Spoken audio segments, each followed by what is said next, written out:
My name is Tahlia Edmonds. I'm a national finalist for Miss Grand Australia, and this is my interview with the Pageant Project.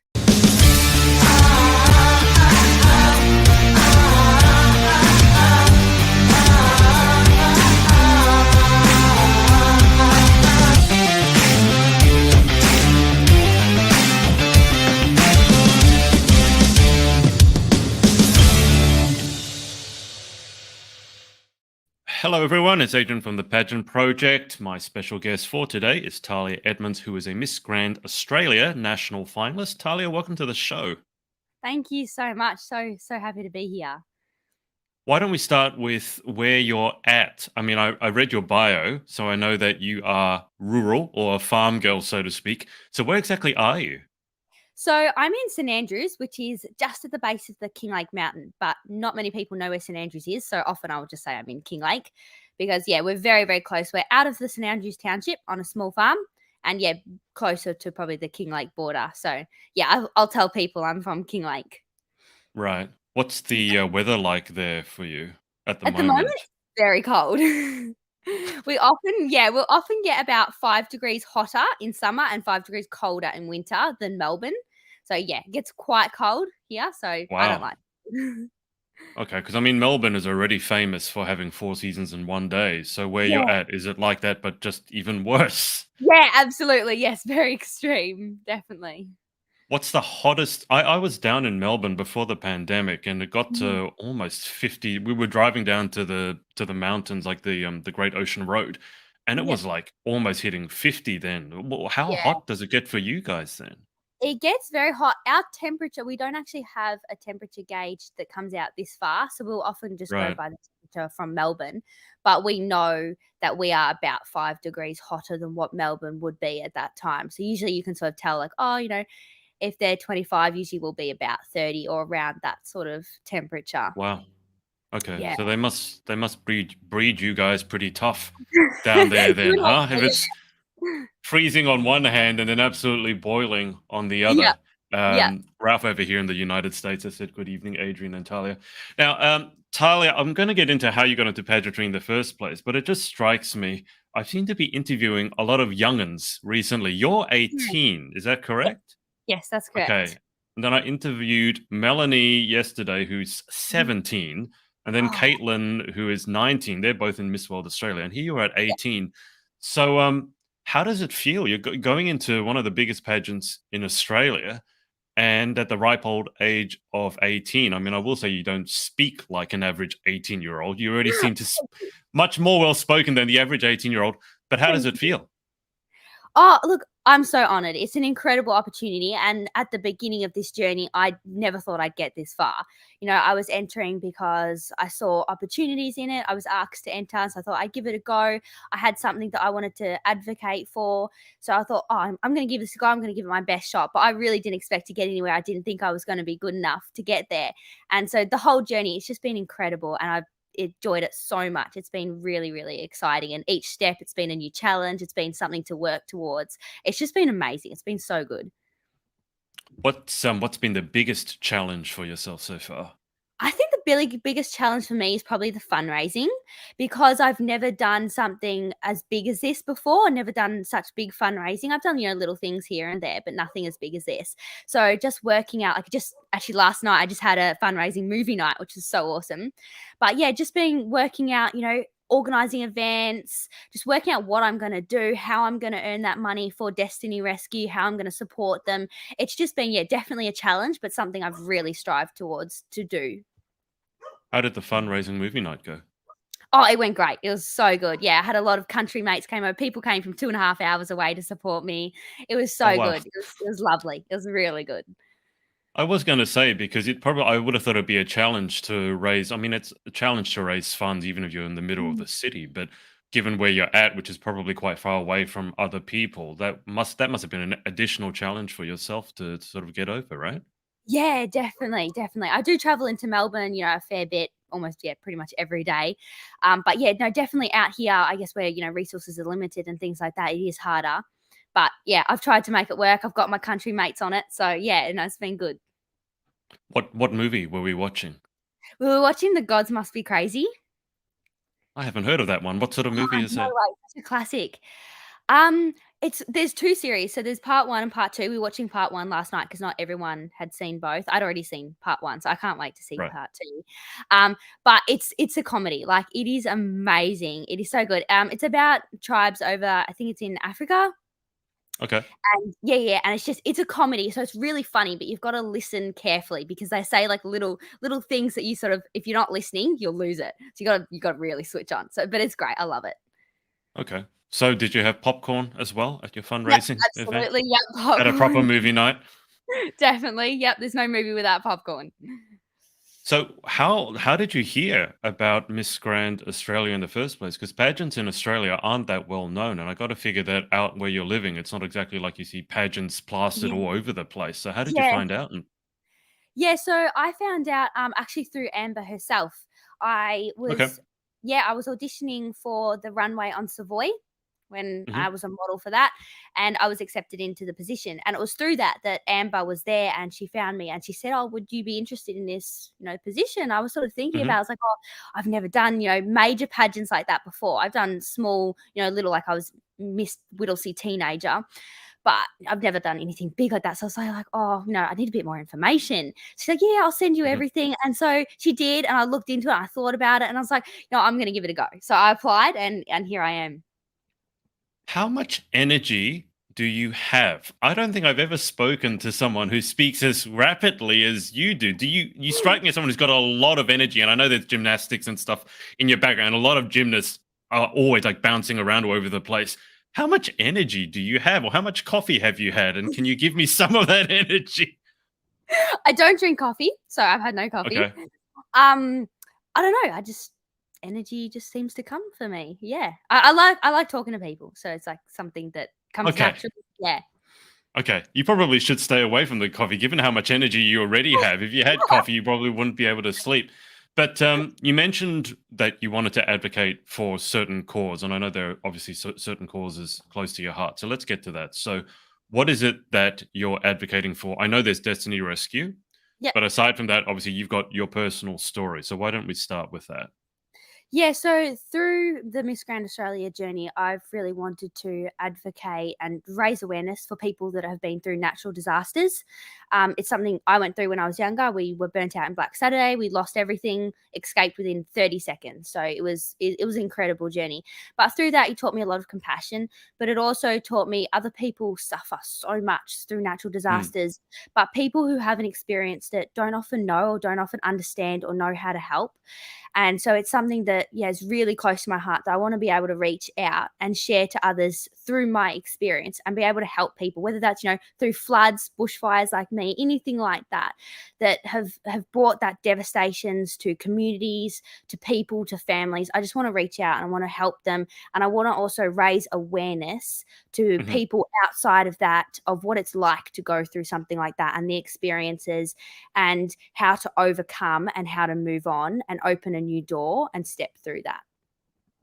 Can you give the people watching or listening some idea as to what exactly it is like? And I say that because A, we've got an international audience, so there's some people not from Australia who may not know about the bushfires and how bad they are. But I know a lot of Australians are quite isolated from that as well. They have not been near a bushfire. Near where I'm at in Sydney, we had the bushfires, but not that close. But we've had big fires. But it's been on the news, for example, how quickly fires can jump, how they can come back. Obviously, certain people lost their lives, which was terrible. I mean, property is one thing, but losing your life is even worse. But can you give the people watching an idea of just what it's like to be confronted by a natural disaster like that? Yeah, oh, absolutely. It's horrific. It's so, and the trauma is something that it really never goes away. It sticks with Hmm. you for a long, long time. It's for us. We were escaped within 30 seconds. We drove through the flames around us. Mm. For about 2 kilometers before we actually got out to safety. The neighbors that tried to get out 30 seconds after us, they were trapped. They couldn't get out. We had neighbours over the hill that was almost like a second grandmother to me. She was unfortunately killed in the fires. She ran a Mm, goat farm. So yeah, there was devastation everywhere. It was so hard. And coming out of that, it taught me so much resilience, so much you have to just get up and you have to keep going. It's something you mhm, can't let tear you down because it is so hard. And for some people that say, what's it like? And I try to explain it to them. I say it's almost like you get up in the morning and you walk outside your front door and you shut that door and you never go back. You can't mm, open that door again. You can't go and get that special watch you wanted. You can't go and get, you know, the photo frame that was special to you. You have shut that door and all you can do is walk forward. You can't go back and grab anything you want. Your door is shut. You can only go out. You can't go back again. And so that sort of helps them understand like what it's like. It's like what it would be like if I just stepped outside my front door, shut the door, and never went mm, back.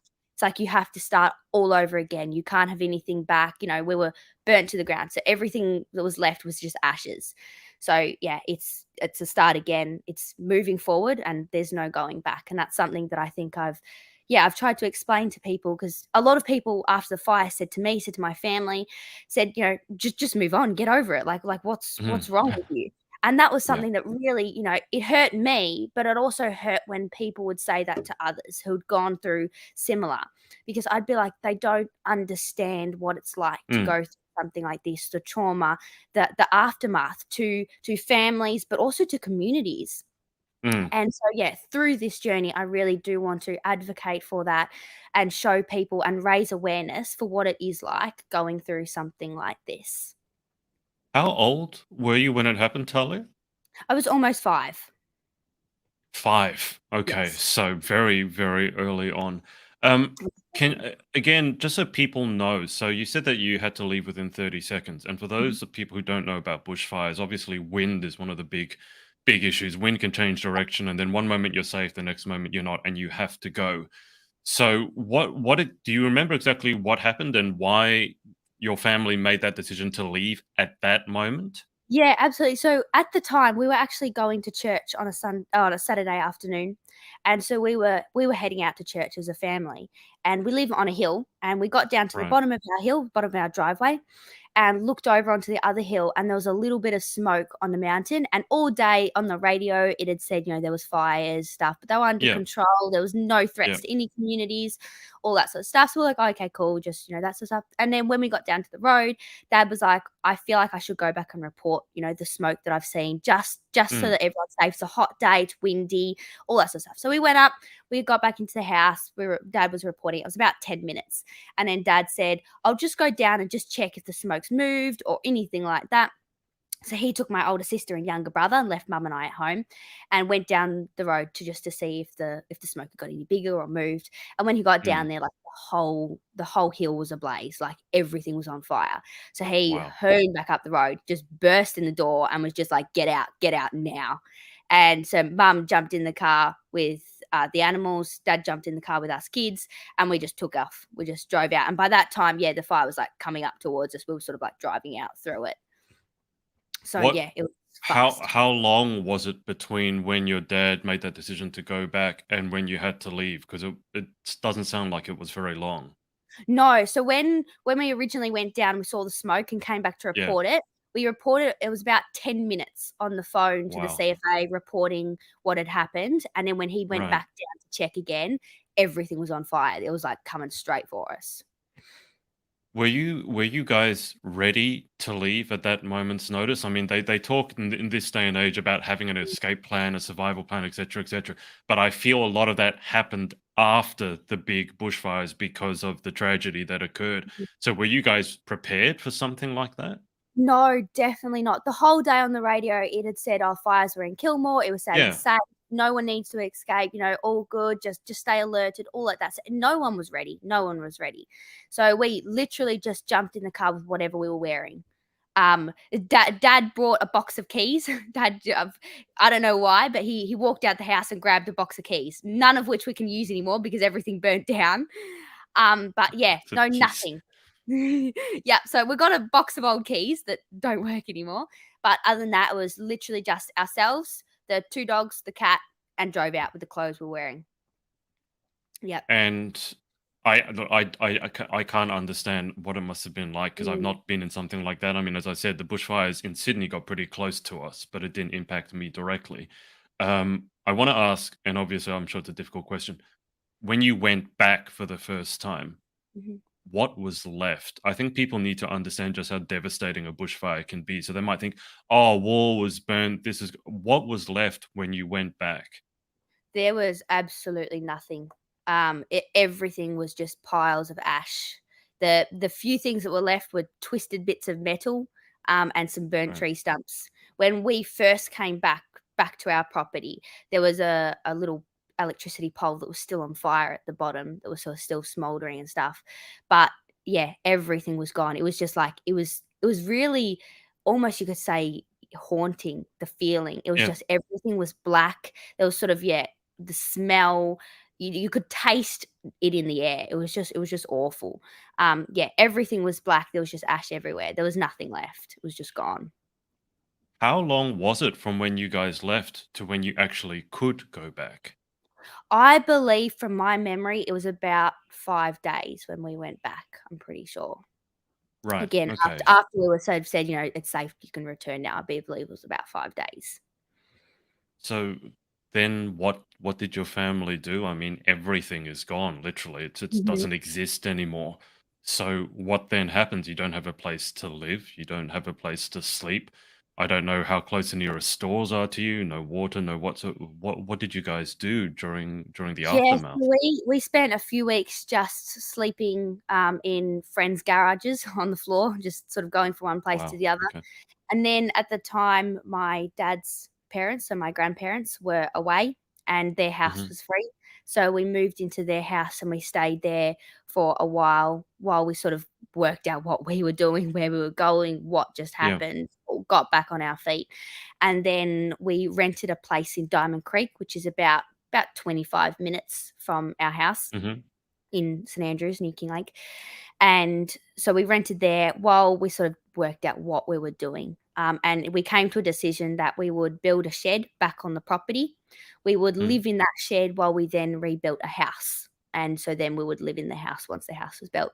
So we built a shed, and yeah, so built a shed, and then the house never really got finished. It was like, years went by, and we tried to live life as well as rebuilding. So it's hard, you've still got to do school, you've still got to Yeah. run a family, still got to work, still got to bring income, all of that sort of stuff. And then you've also got this other challenge of trying to rebuild a Mm. life just being completely destroyed and get back on your feet again, especially as a young family. I had an older sister, then Yeah. myself and a younger brother as well. So trying to do that for my parents was a huge job. And so at the moment, we still live in the shed, hence the walls, the lovely wooden walls. And we're just building extra onto the shed. So there's got a bit more room. So we can turn this a bit more into a house than a shed. So Mm. from the outside, it looks like a big shed, but then on the inside, it's nice and cozy and warm. And then we're just building onto that to make it more of a house. Well, I guess home is where your family is, isn't it? So Absolutely. it may not look like much, but that really doesn't matter. I don't know if you remember back to when it happened, but was there ever a conversation with your parents or your family as to maybe moving somewhere else? I mean, obviously it's traumatic, something like that, and then if you go back to live there, some of those Mhm. memories can haunt you for the rest of your life. So was there ever a conversation? All right, let's just move somewhere else where this will never happen again. Yeah, absolutely. There was lots and lots of those conversations of, do we come back? Do we sell? Do we move? Well, what do we Mm, do now? What's the next steps? And I think I don't understand why or how at the time, but we all just sort of felt we wanted to come back. We wanted to be back on the property where we mm, were and to sort of start again and rebuild. And so that was the decision we made. And now I look back, I was like, it was such a hard slog. Like, it would have been so much easier to sell up and yeah. move. It would have been a lot easier. Such a hard slog coming back. But in a sense, it's been good. It's been good for all of us because it's taught us a lot of resilience. It's taught us about not just giving up. It's taught us about coming Mm, back, rebuilding, and moving on. Stepping back through and rebuilding what you had and recovering. And it's also taught me, yeah, a lot of resilience, and to know how other people are going through situations like this, whether it be floods or fires. All of those things are so mm. daunting. Just, yeah.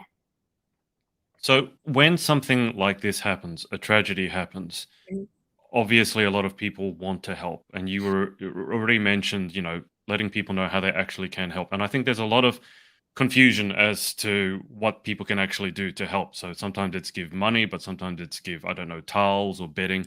So from your perspective, having gone through that, what are the most useful ways that people can help when something like this happens?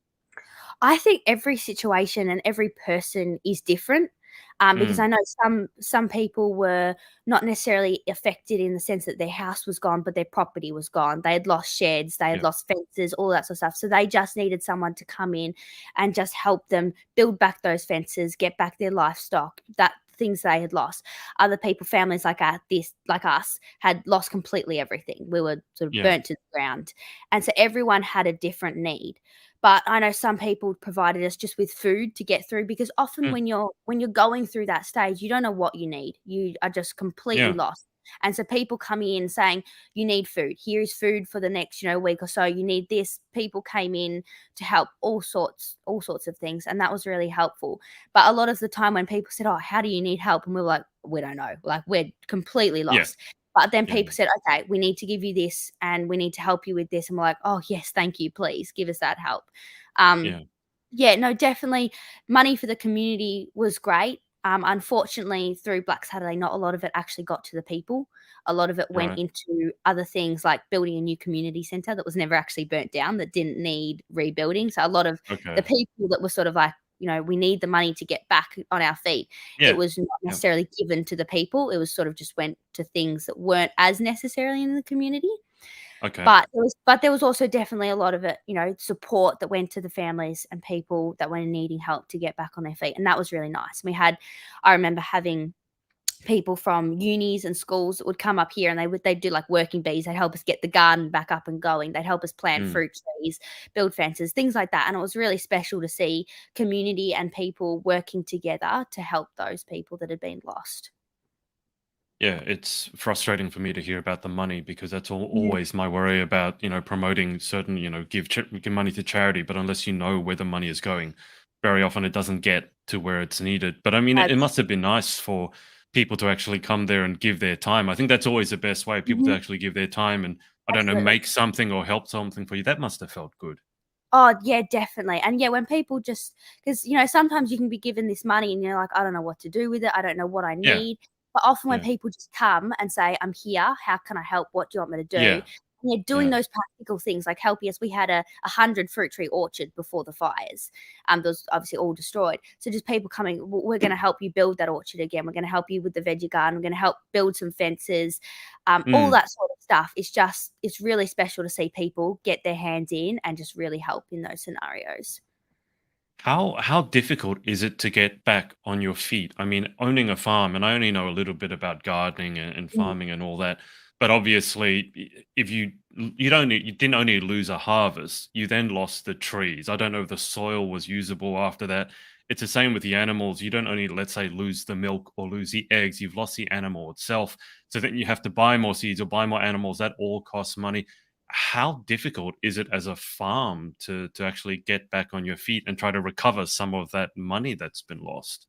absolutely, it's huge, and often you can never recover what you had, like Yeah. to that amount.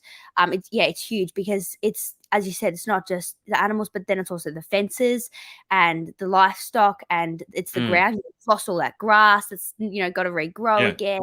All of that, it's huge, and trees, everything. And when we came back, it was like it was black. The trees were black. Everything Gone. was just gone. And it was interesting, a little while after the fires, which is actually something I mentioned in my story that I did with the ABC Melbourne. Mm. As I say, the regrowth on the trees, it was amazing to see how the trees were burnt, they were damaged on the outside, and then after a few years, the little regrowth sort of It popped came back out to of the life. trees. It's Yeah. almost like, I've been burnt, I've been damaged, but I'm coming back again. I'm gonna survive. I'm gonna get through this. And yeah, it popped through, and the trees started growing again and bringing back life. It was really incredible to see. But yeah, no, it is. As a farm, as on property, it is really hard to get to get back and going again, because the costs involved are huge. And then, and through the fires, my dad was running his own business, and so that sort of went Mm. shut down for ages. So there was no income. So it was like, well, you need to do step one before you can do step two. You can't do step one till you've sort of done step three, and it just cycles like that. And it's almost so hard to get ahead after something like this has happened. Do you feel our farmers are supported enough in this country? And I ask this because Australia is, by definition, it's a farming country, and we're built on the back of it. I mean, farming and mining.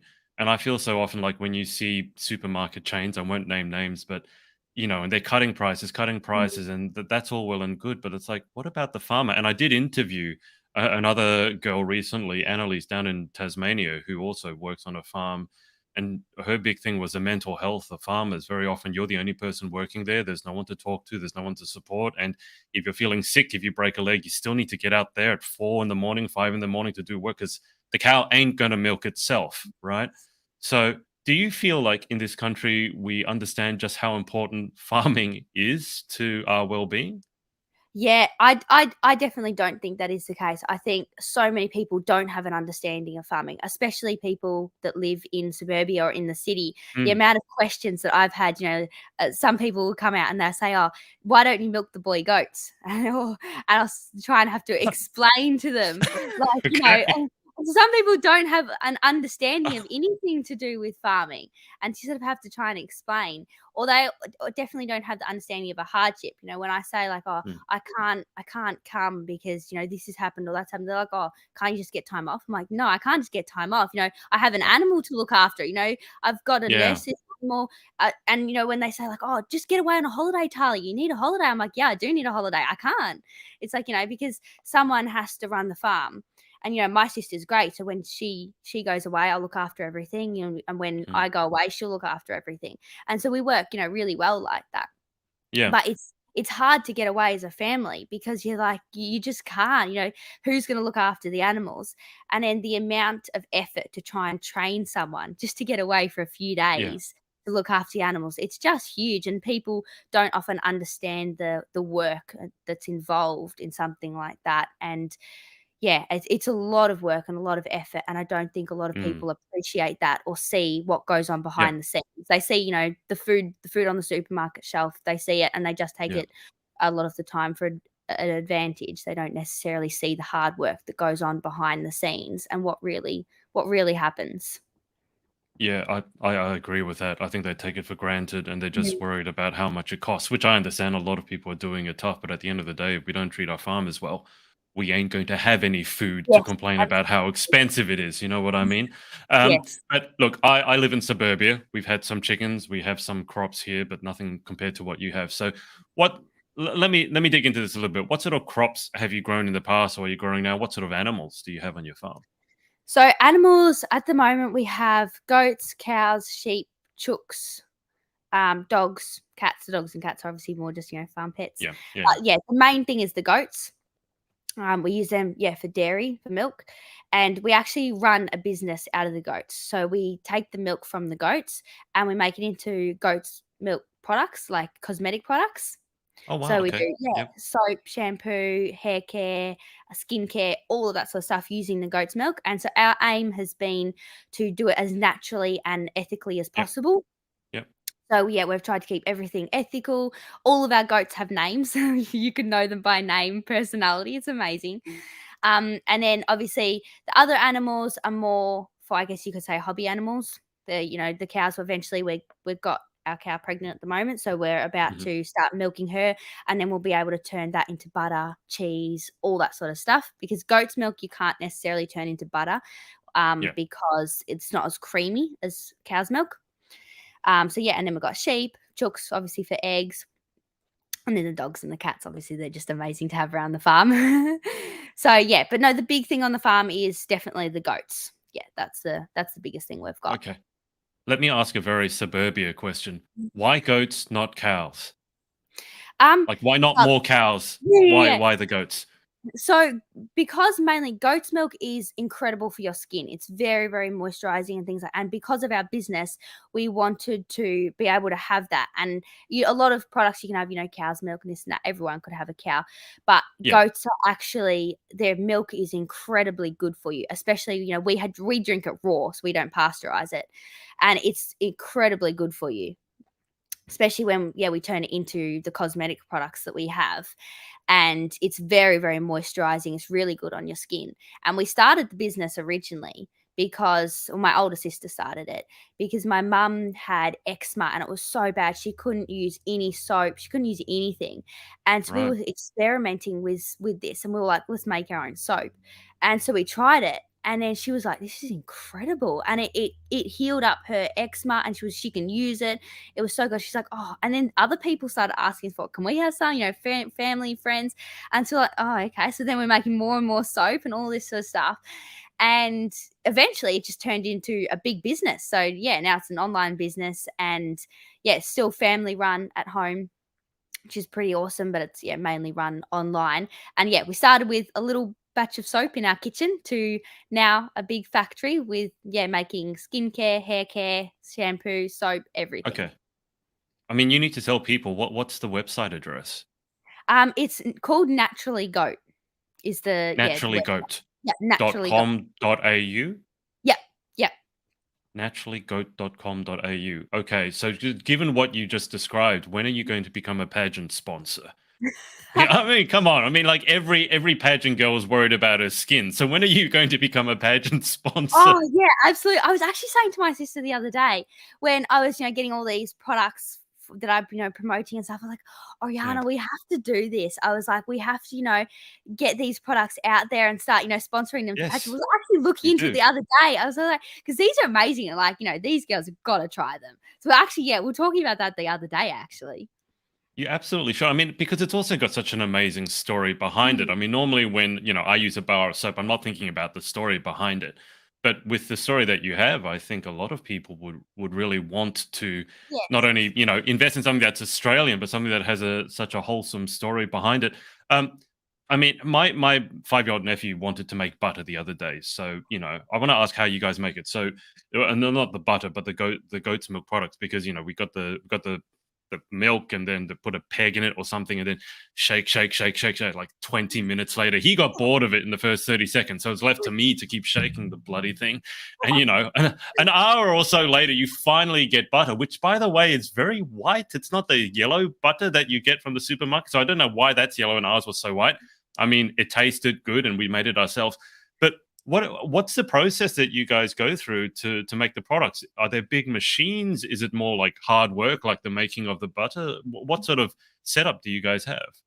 So as the years have gone, we've got more and more and more. It started out as yes, everything hands on. It was all Yep. just us and a few little plastic molds that we would put our soap into. And Yep. as the years have gone by and the business has grown and grown and grown, we're now in a shed that's sort of across the road. We own the property, then the road goes through the middle, so it's just across the Yep. road. And in there, we're all set up with stainless steel tables now, shelves, racks. We've got big Wow. pots, machinery, everything that we need. It's definitely still hands on. There's no doubt about that. Stuff where you're using big machinery, you're handling it. We often have this joke that we never need to go to the gym for a workout. Like our workout is all here. But yeah, so it's definitely still hands on. But as we get more and more advanced, the more equipment we bring in, the more Yeah. molds we get, the bigger we sort of get. And we've now just got a big shipping container, so it's a cool room that we can be storing more products in. So yeah, Wow. Okay. every step is one step closer, and we're getting bigger and bigger, which is great. It's getting more machinery, more products. It's really good.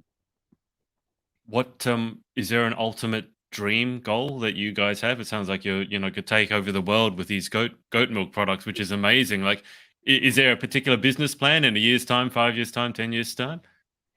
Oh, look, we've just started at the moment, just started looking at exporting. So my Wow. sister, Okay. just started now, sort of looking at, but obviously that's a huge process. It's nothing that Yeah. starts and goes pretty easy. So Yeah. we've just started looking at that, and I think if we could pull that off, that would be an incredible dream just to be able to export. That'd be really good. At the moment, we're still we do export, but it's pretty small at the moment. And it's starting now to get bigger and bigger. So we're just sort of Australia wide at the moment, shipping all around Australia, which is really awesome. And we'd love to get into, I think, more local shops, things like that, Hmm. which again we're starting to at the moment. But yeah, exporting is definitely our next biggest target, I think, to work towards. Wow. Okay. So naturallygoat.com.au. No hyphens, no nothing, just naturallygoat.com.au. Yes, yes, yeah. Okay. I'm asking this because as soon as we jump off our interview, I want to go and have a look because I'm fascinated by this. If there's a pageant girl out there watching who wants to know what some of the best products to try, what would you recommend for a typical pageant girl? Obviously, skin is important and how Oh they yeah. look. So, what products would you recommend to try from naturallygoat.com.au? I love the face creams. Like that Okay. is like perfect face. That's your go-to.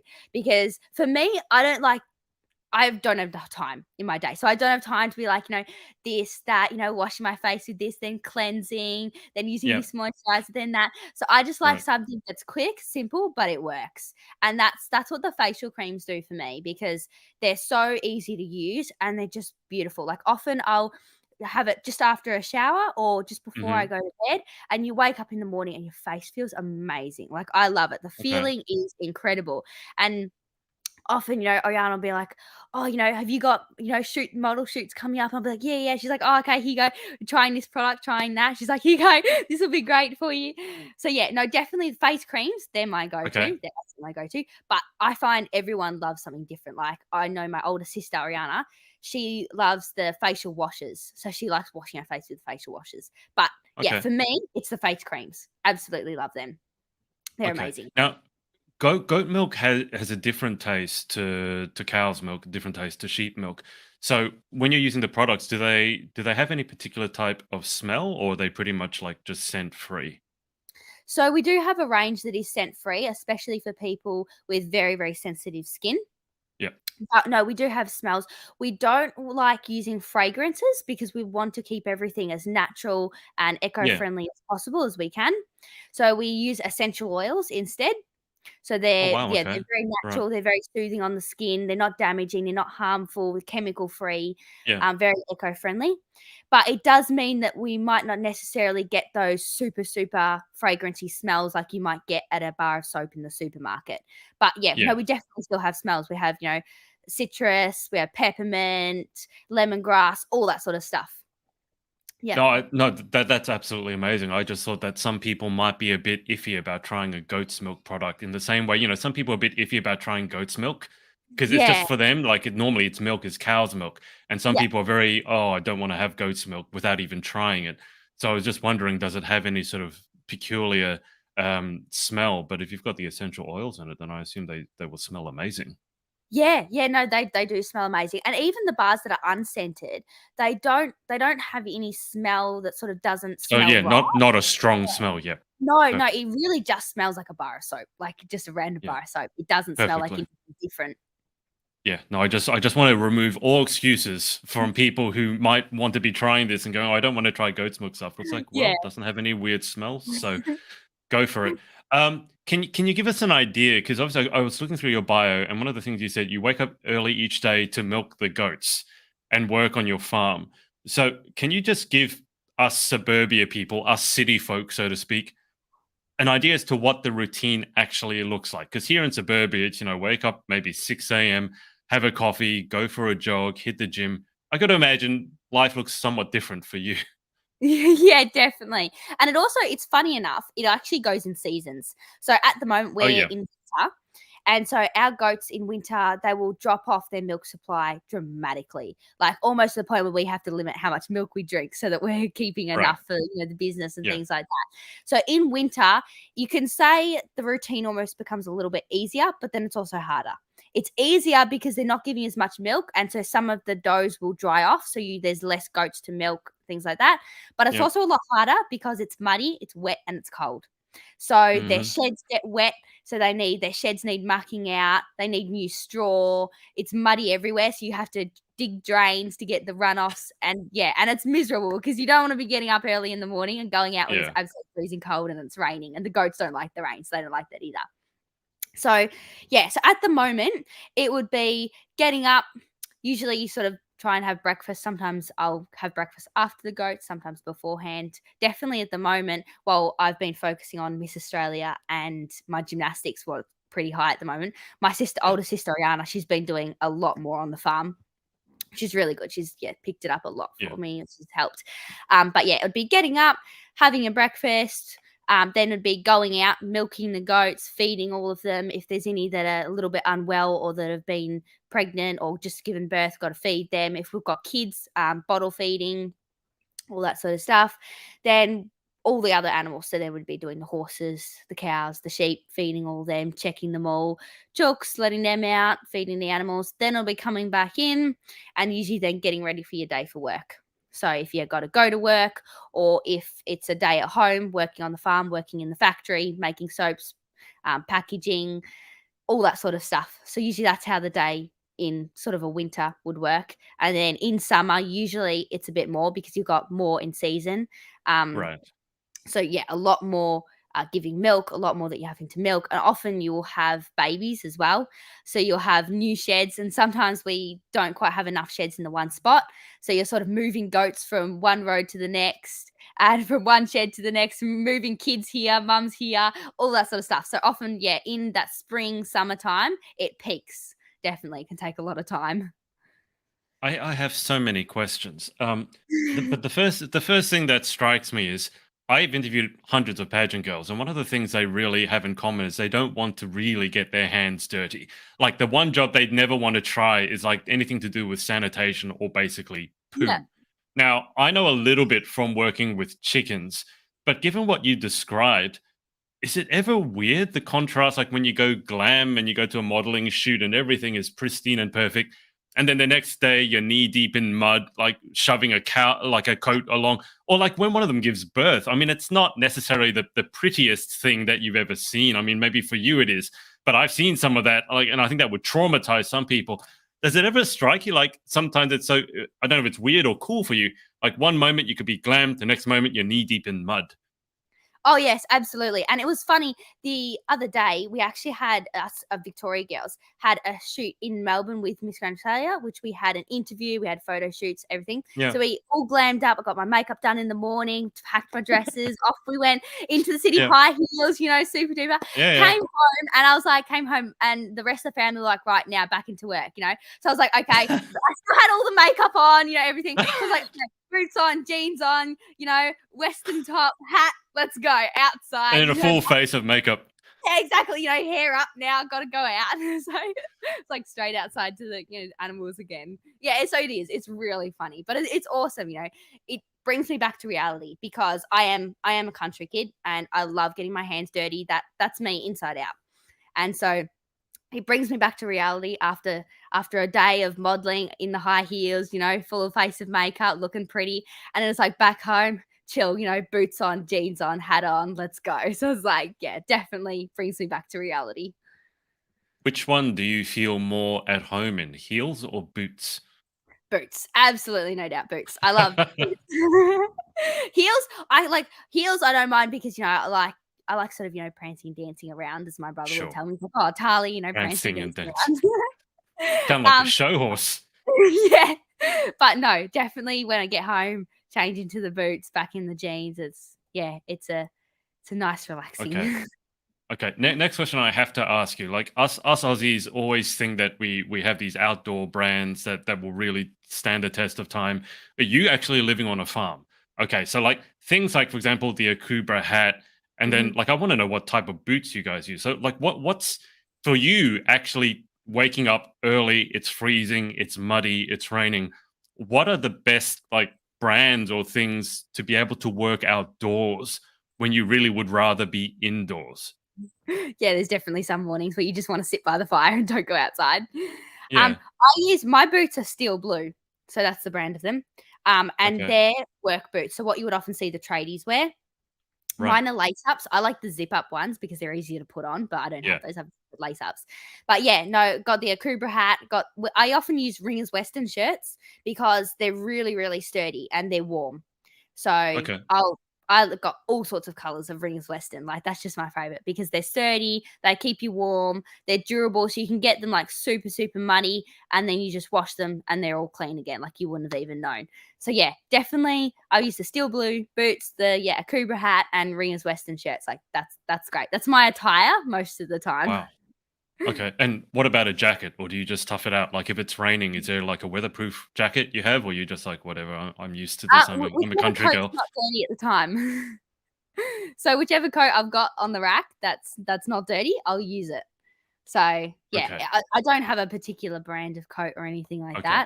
that. Sometimes I'm sort of like I can't be bothered, so I'll just run out there, get soaking wet, and then come back Yeah. in and stand by the fire and dry off. But That sounds much easier. What does washing day for you guys look like? If you're outside and it's been raining, everything is coated in mud. What does washing look like? oh, my poor mum, like she has such a job. She says when we walk in the door, she just looks at us and she's like, oh, "Do you know how much washing that is for me?" So I feel for her, but we'll try and like use the clothes as much as possible before we have to put them out to the wash. Because in reality, often if they get wet, we'll just hang them by the fire, dry them out, and then use them Yeah. again. So try not to wash them too much because we are on tank water as well. So when we run out of Right. water, Okay. we run out of water. If there's no water in the tanks, you turn on the Oh taps and you wow. don't get any water. So it's like we Right. can't Okay. be washing everything every time something gets a bit of dirt on it because like we'll run out of water so quickly. So Right. it's mainly when, you get all muddy and stuff like that, and you're like, "Oh, okay, this needs a wash." But if it's just a little bit dirty or just wet, you just hang it on the fire, dry it out, wear it again. Okay. So no long hot showers or bubble baths for you then if you're on Uh, tank water. yeah, Okay. exactly. It's like, who's having a shower? And sometimes the hot water also runs out as well. So if you all wanna shower at the same time, you gotta be Oh, quick, God. otherwise the poor last person will run out of hot water and they'll be having a cold shower.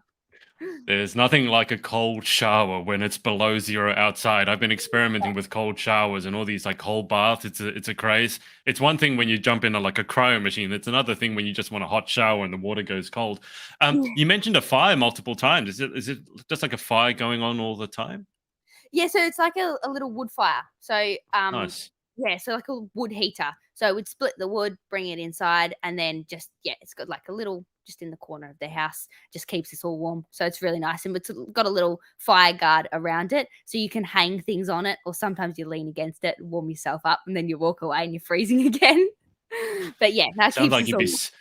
Sounds like it'd be where you spend most of your time, probably if you're not Oh, outside, I just wish. being around the I wish. fire. Yeah. Are you any good at splitting wood? I've seen those people like at the Easter show where they wield an axe and it's like one bang and straight through a log. Are you able to do that at all? Some logs, yeah. No, I Wow. enjoy splitting wood actually. It's pretty Okay. fun, and usually, often it'll either be my job or my younger brother's job to split all the wood. But yeah, the more you do it, the better you get. And it's like you started out with a pretty bad aim, and you sort of like you go split, and then you get right on the side of the log, and go like crash, and you're like And you get a great, little stick. next attempt, yeah. But no, after a while, then once you got your aim right and you know how to do it, it's pretty easy, except for the logs where it's like they're so hard and you go whack and it just bounces. It's that hard and you're like, "Oh, that's a really hard log." Yeah, But I've yeah. I've had that a little bit. I mean, that sounds like if there's ever a talent section, it sounds like you've got talent section sort of just bring out some logs and start splitting them. Um, d- do you need to go to the gym? I mean, we should probably talk about the gymnastics. I mean, do you need to work out? It sounds like life is a workout for you. Oh, yeah, absolutely. No, I've never set foot in a gym before But other you than don't obviously have to, do you? No, I mean, you wouldn't have to. no.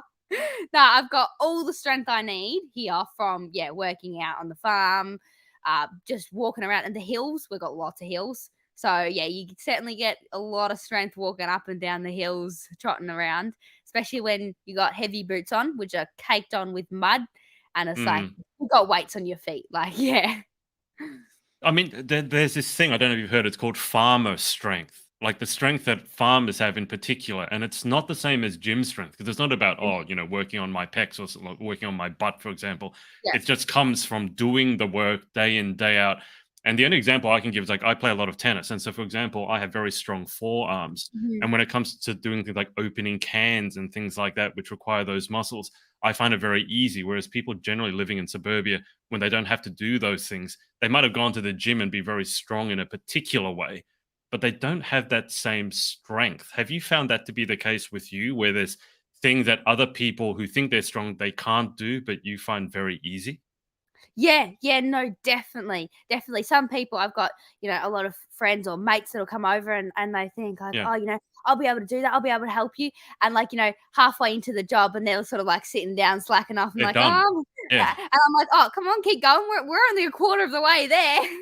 They're like, oh, this is exhausting. I'm like, yeah, yeah, but you got to keep going. And they're like, oh, I'm tired now. Sounds like you could run a boot camp. Just have Oh, people living. You could charge for this because all the suburbia folk need weird things to get them back into nature. You could charge just for people to live on your farm for a week to do the work. By the sounds of it, it'd be a great workout. yeah. Hey, I could do that as part of my fundraising for Destiny Rescue. There you go. Come work for I me. really wouldn't mind that actually. Like going to knowing what it'd be like to live on a farm. I Mm, mean, people from Australia fly overseas to go work on a rice farm because they find that relaxing, but it's also an escape and a way to get back into nature. But the mhm, ironic thing is, like in China or Vietnam, that's like what the poorest people do. mm, But we've become so distanced from nature that we now pay a lot of money to go back and do the things that the poor people use. I mean, do you feel that a lot of people have become desensitized and detached from nature? Because I mean, as you said, you go to the supermarket, they just see meat. They don't see the products, the animals that it comes mhm. from.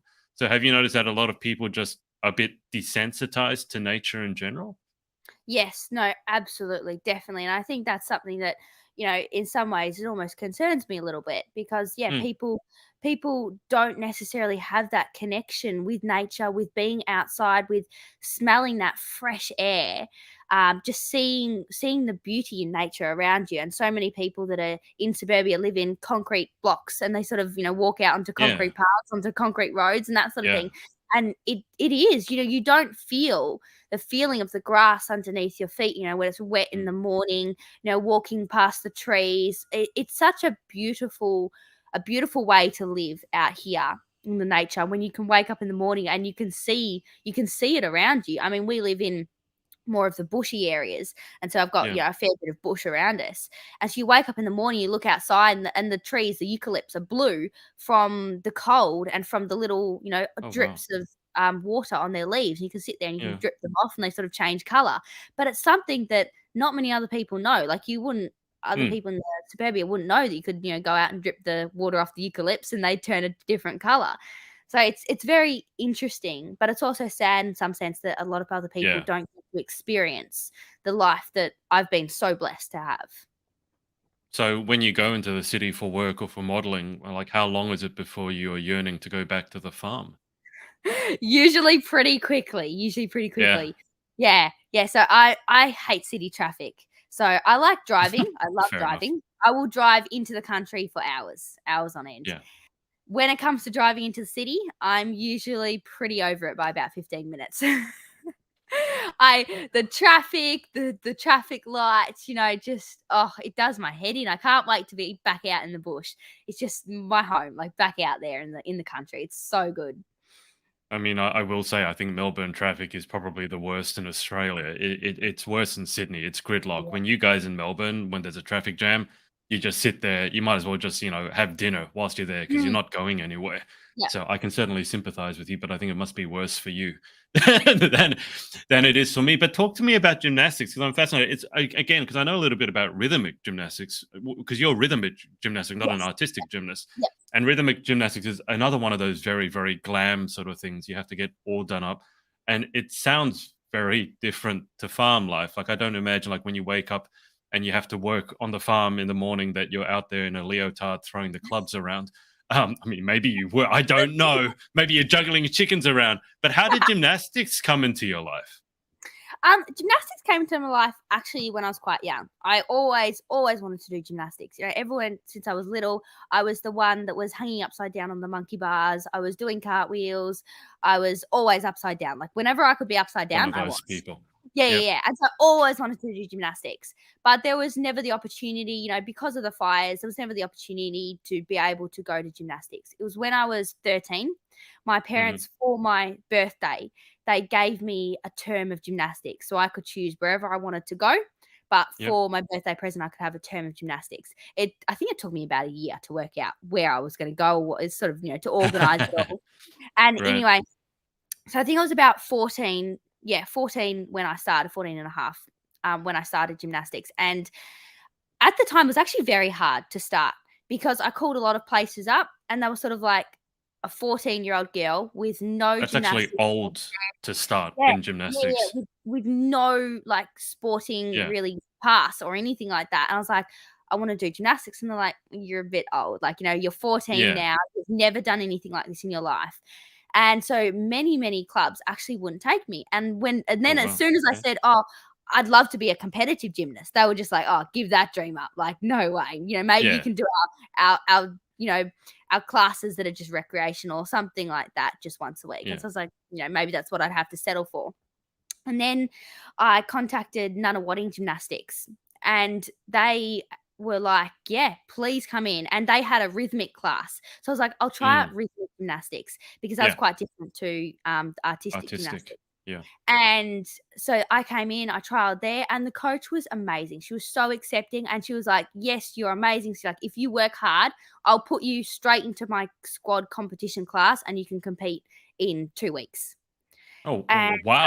I was like, Okay. no, 2 no, no, weeks. 2 weeks, no, was it 2 months? 2 months or 6 weeks or Still. something like that. Okay. Yeah, it was crazy, and so because it was their last competition for the year, and so I was shocked. I was like, "What on earth? Like, are you serious? Like me? I'm, Yeah. like, serious?" And she was like, "Yeah, if you work hard, I'll work with you to get there." And so Yeah. that was incredible, and so she did, and she worked really hard, and I worked hard and competed in about I think it was this 6 weeks time.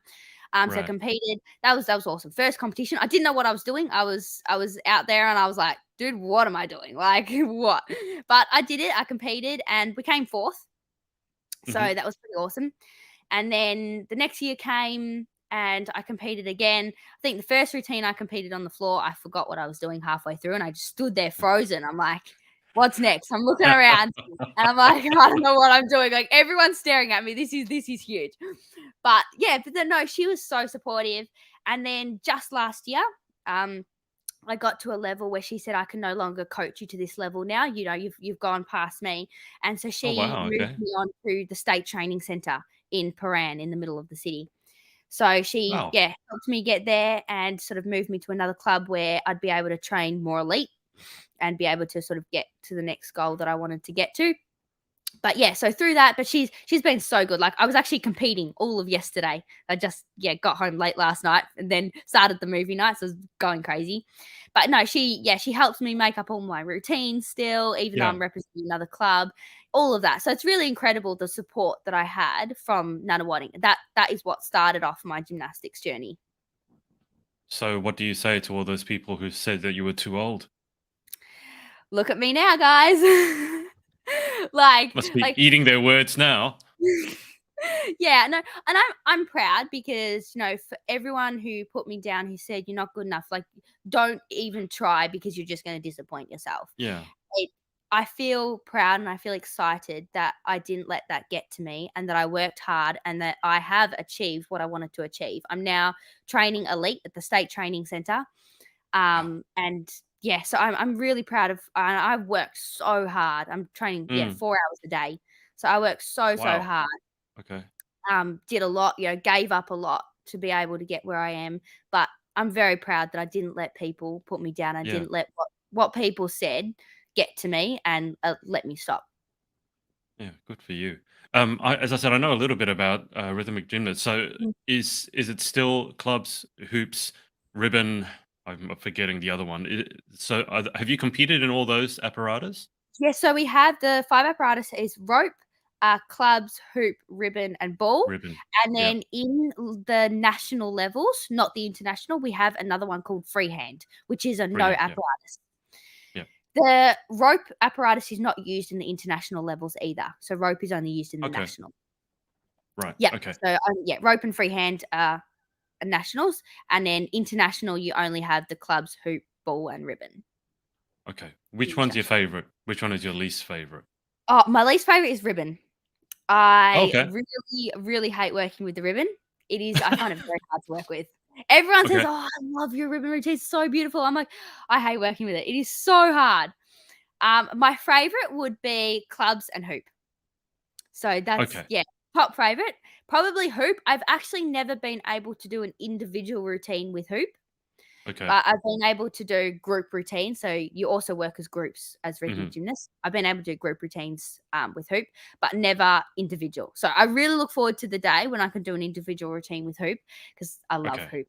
But yeah, clubs and hoop, my top favorite. Okay. Yeah. I have a question about clubs. Hmm. How do you guys throw the clubs up and then catch them from the right end? That I can catch a ball. I play tennis, but I'm always like, look, it's like people who throw knives around. Like, how do you just make sure that you catch the handle or not the blade?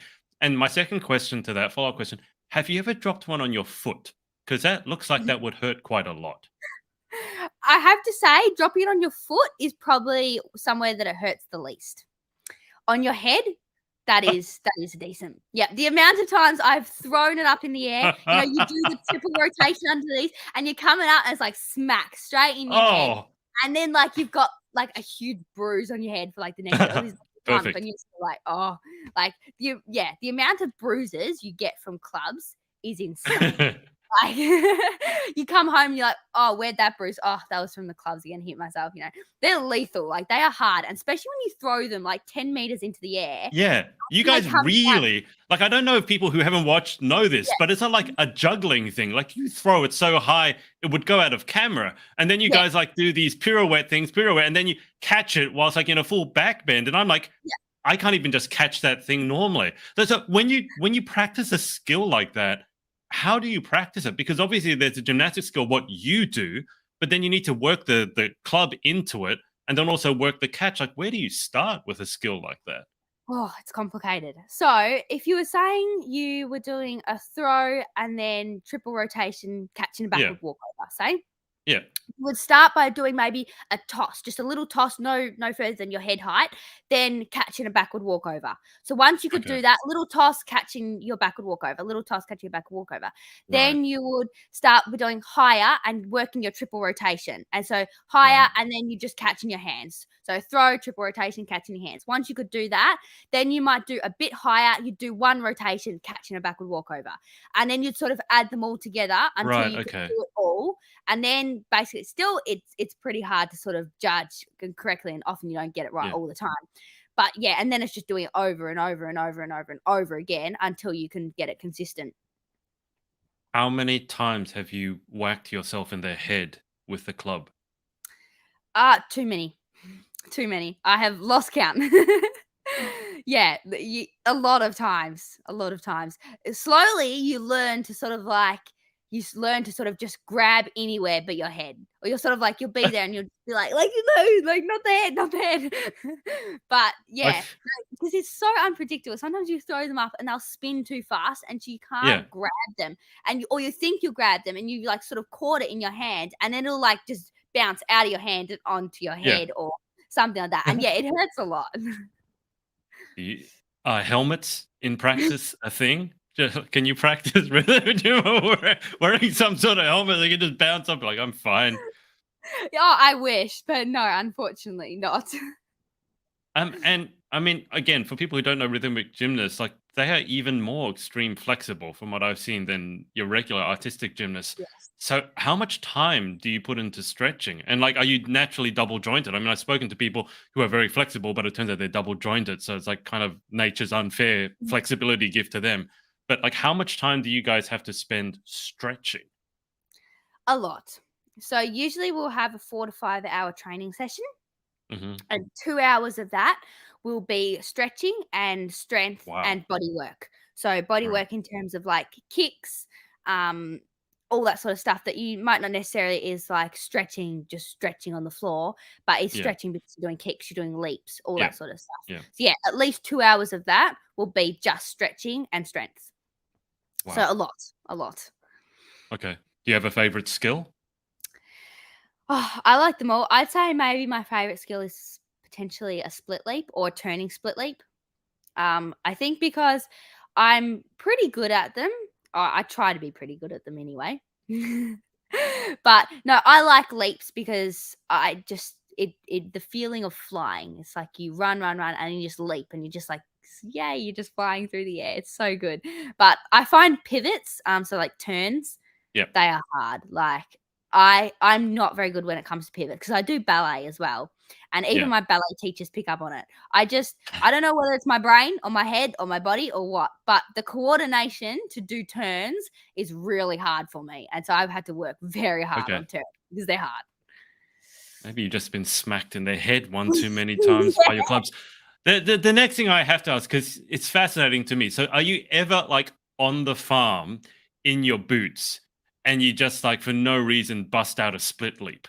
Because I mean, like a lot of pageant girls, they would just start doing their catwalk like on the way to the supermarket. So, are you ever on the farm and you just, I don't know, throw a chicken around and pretend it's a club or something like that? Oh, sometimes I will if I got some sticks. Yeah, I'll throw up some sticks Okay. and see if I can catch them again, definitely. And yeah, in terms of like split leaf stuff, oh yeah, definitely. Like I will if we've got a flat bit of road up the top of the property. Yep. And so sometimes when I'm walking along from, from one fence to the other, one paddock to the other, I'll just like 1, 2, 3, start, leap, leap, leap, leap, leap the whole way to the end. I was like, that's satisfying. But I had through COVID, some people asked, oh, can you, because I couldn't do gymnastics through COVID, I was doing it all at Yeah. home. And so I was like, oh, show us what you're doing. So I started up an Instagram page called Life Behind the Fame. And it actually Uh, shows my life behind modeling, behind gymnastics, all yeah. that sort of stuff. And so, yeah, on the farm, doing gymnastics, all that sort of stuff. So it's pretty awesome. But yeah, no, I definitely do. Definitely do. Are the Commonwealth Games or the Olympic Games on the radar at all? Don't know. I don't know if I'll get that far because obviously I did only start when I was 14, almost Sure. 15. Yeah. So, and I'm 18 now, so I haven't been doing it all that long, but I Yeah. have got to nationals. So I'm competing in nationals around Australia, things like that, which is Wow. definitely not where I thought I would ever be. Yeah. But my aim is to work really hard and I want to get to level 10. Level 10 crosses over into international. So world championships and yeah, Wow. going overseas for Yeah. competitions. And I think once I got to level 10 and I could officially say I'm an international gymnast, and even if that meant competing at a world championships or something like that, I think that would be my career high. I don't know that, to get to the Olympics, like that's huge. That's really big. And you have to be winning world championships and that sort of stuff to be able to be Right. selected to go. So I don't know if my body would physically be able to cope that long doing it to get to the Olympics. But no, I would definitely want to be able to finish my career saying I was an international gymnast. However that looks like and whatever that looks like, I don't know yet. But that's definitely something I'd like to work towards. That's a long way from the farm, isn't it? That's probably as far away as you can get, or an international pageant stage is probably about as far as away you can get from the farm. Mhm. I'm remembering back probably 30 years ago, because Australia obviously isn't that well known for rhythmic gymnasts. But I Yes. remember, I think it was in the 90s, we had a girl competing. I think her name was Kasumi Takahashi, Mhm. and she got to the Commonwealth Games. I think she was representing us internationally. She did very well, and I Yep. think she actually started at 14. That was that was a big thing around her because she had started Yeah. quite late. Only in gymnastics would 14-year-old, well, I guess in Yeah. some other elite sports, but she Yeah. started quite late and then she did very well. So, anything is Yeah. possible. Oh, absolutely. Anything is possible. Definitely, no doubt. Yep. Okay. We've been on for a minute, and I could talk to you about so many different things because you have so many different facets to your life. It's really quite incredible. But we should get to the final 10. But just before we go to the final 10, is there anyone that you want to give a shout out to for supporting you along your journey? Oh, I think okay, definitely a few people. My family, no Sure. doubt, they have put in so, so, so much for this journey. They have helped me, not only just helped me in the journey, but they've helped me behind the scenes. So if that means looking after the home here, well, I'm away, early mornings, late nights, doing pageants, doing that stuff, and all the social media collaborations that I had to do for the brands, my sister helped me with. So she was filming. We Nice. were like up, I think, till 2 o'clock in the morning, and she was filming it all. She was helping me do it all, putting it together, showing me how it works, and it's just incredible. My family have been really, really supportive, and then definitely my country mates around here.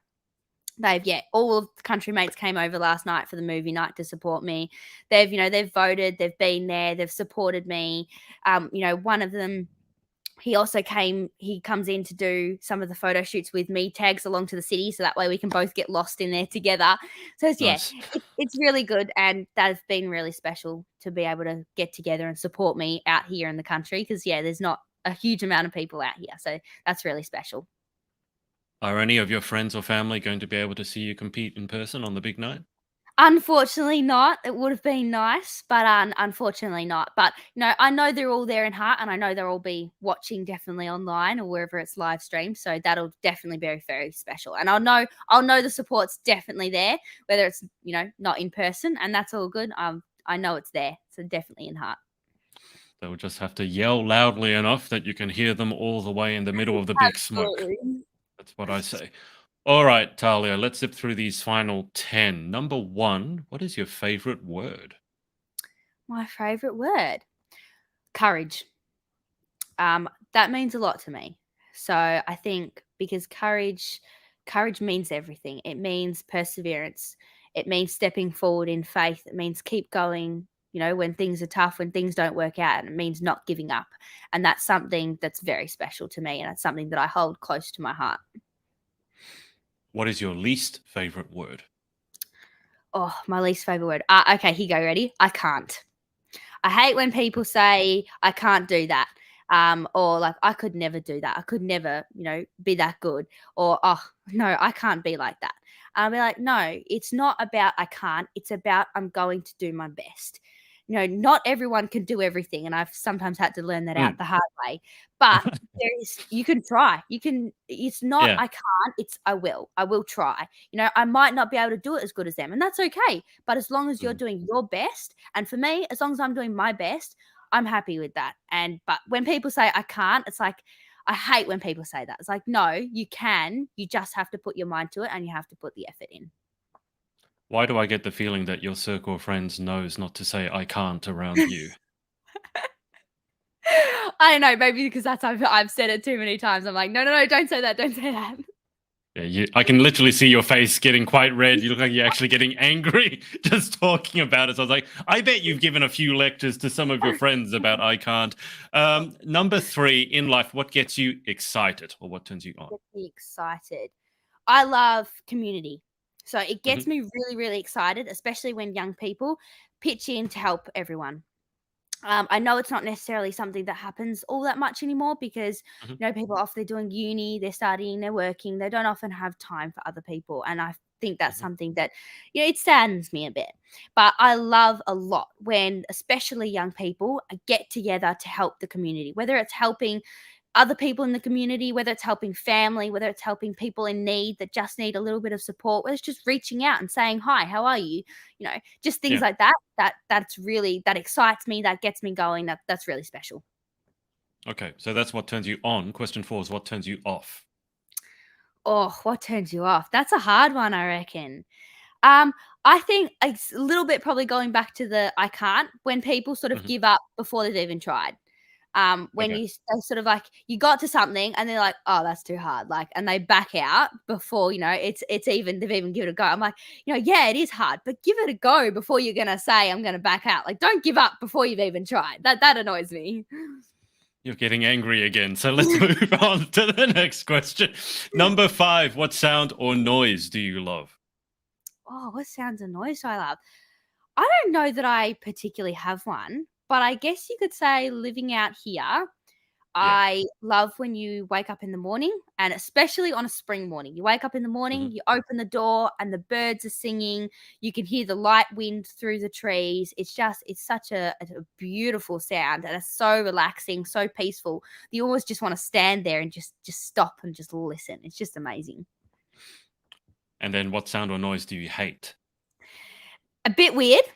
I hate Okay. when, again, a summer's night and I'm lying in bed and you can hear the flies and you can hear them buzzing around and you're like, I just want to go to sleep. And you can hear the flies like bzzz around and then they'll stop and they'll sit somewhere and then you'll be like, oh, and you'll start drifting off. Now, bzzz, and you're like, oh, it drives me nuts. So sometimes I like turn the lights on outside the room, turn the light off in the room, get them all out and then shut the door and then go to sleep. You live in Australia and you hate the sound of flies? You Yeah. must never get any sleep. Oh, I try to get them all out, but in summer it's hard. It's like it's almost an impossible task. I don't mind the flies. For me, it's the mosquitoes. Don't you have mosquitoes where you're at? Mosquitoes Oh are the yeah, we do have worst. That high mosquitoes pitched too. buzzing, that'll Yes. keep me up all night because then you hear it and then it lands on your face and then Yeah. you slap it in the dark and you miss and you hit yourself in the face and it's like, "Ee," it's like, oh God, that will keep me up. Yeah. Yes, no, definitely. It's like sheet over the head. It's like over the head. Keep yourself Yes, I do that, but on a yeah. hot summer's night, that's not very comfortable either No. because then you're gonna suffocate.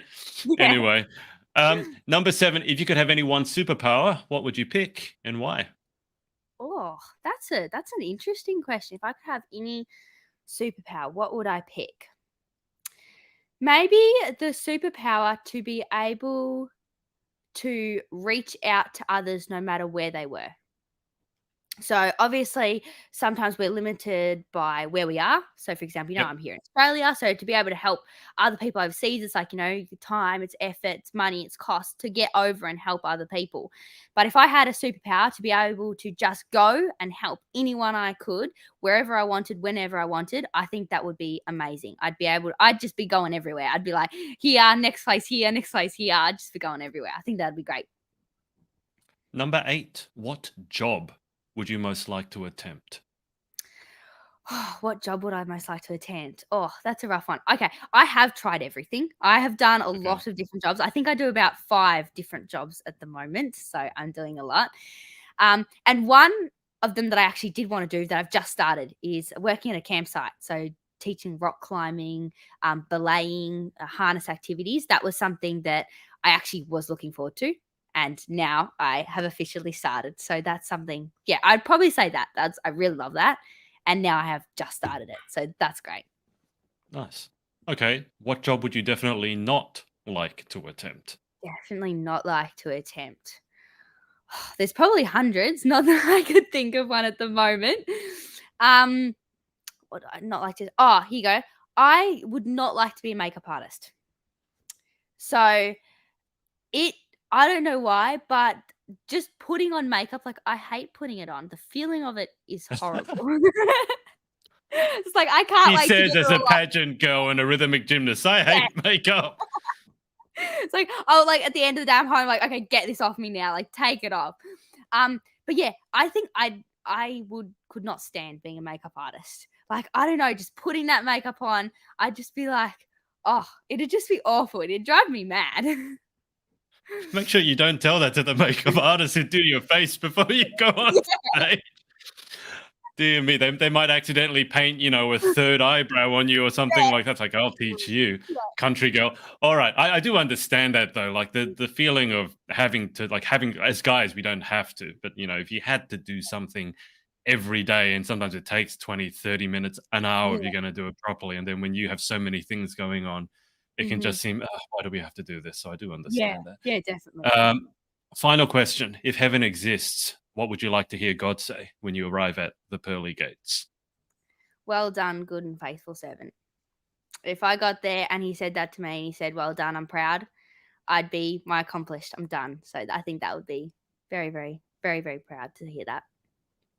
Perfect. Well, Talia, it's been a pleasure. Thank you so much for Thank coming you. on.